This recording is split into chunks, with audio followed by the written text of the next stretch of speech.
PCR test करवाने होंगे उत्तराखंड सरकार को।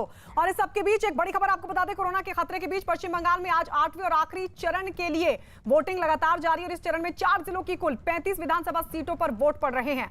आखिरी चरण के लिए 84 लाख से ज्यादा मतदाता अपने मताधिकार का इस्तेमाल कर रहे हैं और इस चरण में मालदा की 6, बीरभूम की 11, मुर्शिदाबाद की 11 और कोलकाता उत्तर की 7 विधानसभा सीटें शामिल हैं। इसके अलावा कूच बिहार में शीतलकुची सीट के लिए मतदान केंद्र संख्या 126 में भी आज वोटिंग हो रही है। 2016 के विधानसभा चुनाव के नतीजों की अगर बात करें तो इन 35 सीटों में टीएमसी ने 17 सीटों पर जीत दर्ज की थी, जबकि लेफ्ट गठबंधन को 16 सीटें मिली थी। वहीं बीजेपी महज 1 सीट पर ही जीत सकी थी।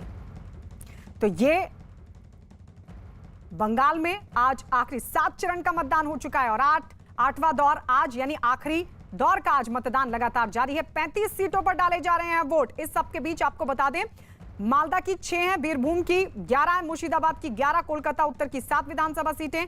कूच बिहार में शीतलकुची सीट के मतदान केंद्र की संख्या 126 में भी आज वोटिंग हो रही है, जहां पर हिंसक घटना के बाद रोक दी गई थी जो वोटिंग है, उसके बाद आज फिर यहां पर वोटिंग हो रही है। लेकिन अगर 2016 की बात करें तो 35 सीटों में, इन 35 सीटों में जहां आज वोटिंग हो रही है उनमें टीएमसी ने 17 सीटों पर जीत हासिल की थी, लेफ्ट गठबंधन को 16, महज बीजेपी को 1 सीट पर जीत मिली थी। यानी यहां पर कड़ा मुकाबला टीएमसी, लेफ्ट और बीजेपी के बीच। हालांकि 7 चरणों की अगर बात करें तो सीधा मुकाबला टीएमसी और बीजेपी के बीच था, लेकिन इस पड़ाव में, इस आखिरी दौर में मुकाबला टीएमसी, लेफ्ट और बीजेपी के बीच।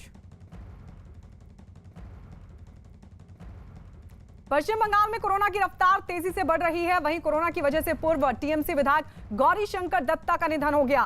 73 विधानसभा सीट से विधायक रहे गौरीशंकर दत्ता हाल ही में टीएमसी छोड़कर बीजेपी में शामिल हुए थे। 70 साल की गौरीशंकर की कोरोना रिपोर्ट पॉजिटिव आई थी, जिसके बाद उनका इलाज चल रहा था, लेकिन उन्हें बचाया नहीं जा सका। तो पूर्व टीएमसी विधायक का निधन हो गया। हाल ही में टीएमसी छोड़कर बीजेपी में शामिल हुए थे। उनकी रिपोर्ट पॉजिटिव आई थी, इलाज चल रहा था, लेकिन जान नहीं बच सकी।